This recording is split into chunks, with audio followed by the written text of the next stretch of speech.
Deadly battle against the Islamic State could take another 20 years. That's the word from the Joint Chiefs Chairman, General Martin Dempsey, in an interview with a Danish news outlet. He says coalition forces can use multiple tactics to cripple the terrorist army, but the one thing that is imperative, they must convince young Arabs to reject extremism. Otherwise, General Dempsey says, ISIS would just come back under a different name. The U.S. has already spent billions and billions of dollars and teamed up with allies to launch thousands of airstrikes against ISIS, but the group still controls large portions of Iraq and Syria.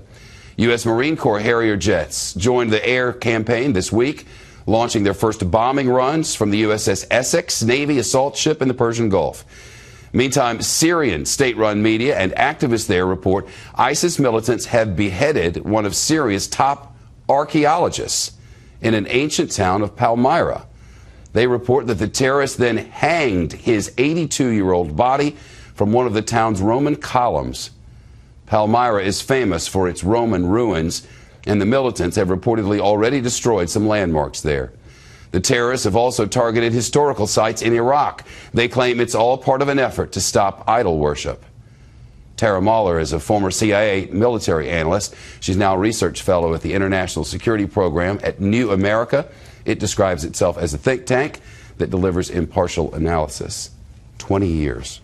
20 years. But I think it's important when you look at Dempsey's comments, he wasn't talking about airstrikes in the campaign as we see it now for 20 years. He was talking about 20 years in terms of addressing the underlying political dynamics, economic issues, disgruntlement between Sunnis and Shias, the ongoing Syrian civil war. So lots of factors that will take, in fact, 20 years to resolve. So this is a long fight, and I think he was trying to manage expectations. He focuses, and most analysts say rightly so, on this matter of convincing young Arabs that turning to extremism is the wrong answer to their problems. So far, that message is not resonating. I agree. The message has not been resonating, and we've seen reports that even though we've killed a lot of ISIS fighters, the recruitment rates are replacing them at a rapid rate, so the levels of fighters are remaining constant, which is why it's not just about hitting thousands of targets and 5,500 airstrikes since this started. It's about treating the underlying symptoms, and this is the part of the problem that the U.S. government has, to be quite honest, had the most problems with: counter-radicalization and counter-extremism. And I keep hearing from folks within the government and even outside it who work with it,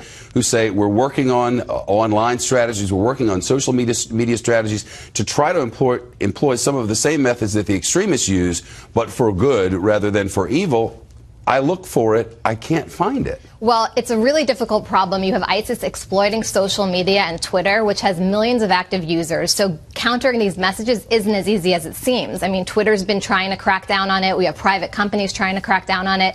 ISIS is getting out their videos rapid fire. And to be quite honest, we need to recruit people with cultural expertise to work in the U.S. government and help on lots of these issues. I watch how well political campaigns in the United States use opposition research to nick at and cut apart their opponents. And you wonder if, and I'm being serious here, if the government couldn't employ some of those people who are so good at tearing down political opponents to tear down this ridiculous ideology.